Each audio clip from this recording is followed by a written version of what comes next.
नमस्कार। कोविड-19 यानी corona virus से हमारी जंग बदस्तूर जारी है। पिछले 8 महीनों में पूरी दुनिया में लगभग 6 लाख से ज़्यादा लोगों ने इस वायरस के संक्रमण से अपनी जान गंवाई है।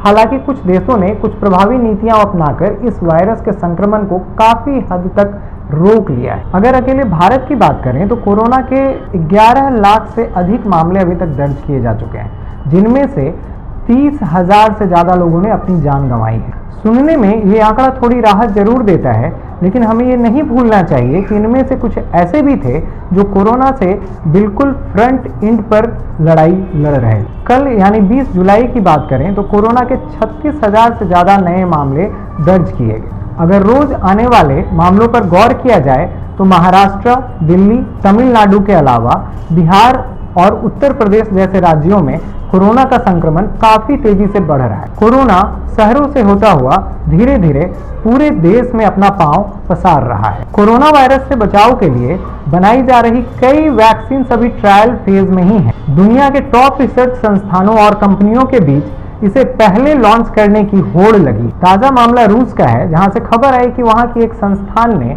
वैक्सीन का ह्यूमन ट्रायल पूरा कर लिया है और वैक्सीन अगले महीने से वहां के लोगों के लिए उपलब्ध हो जाएगी। भारत में भी वैक्सीन निर्माण को लेकर सरकार और संस्थानों के बीच कई मतभेद दिखते हैं। कुछ का मानना है कि वैक्सीन 1-2 महीने में बाजार में उपलब्ध हो जाएगी। कुछ का मानना है कि पूरे 2020 का इंतजार करना पड़ेगा।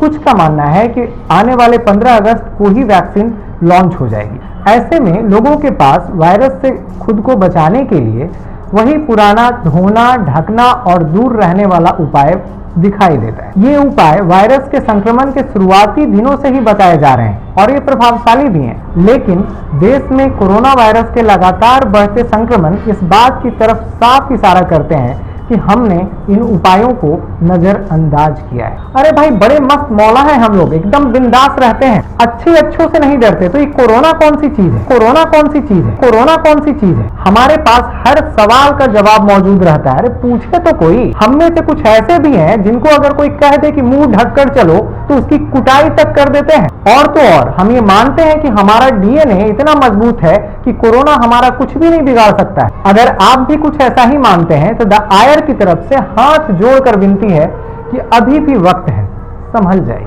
कोशिश कीजिए कि तीनों उपायों का पालन हो जाए।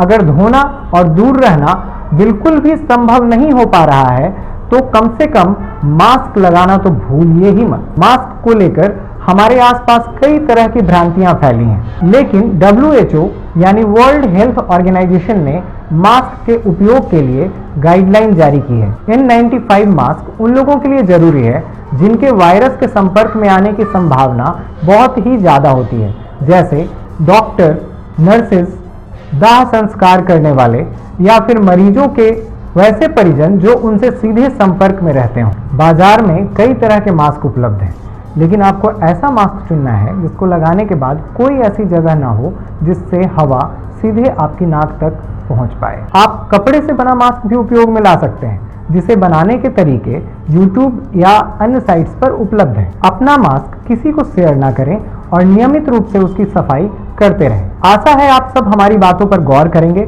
शुक्रिया।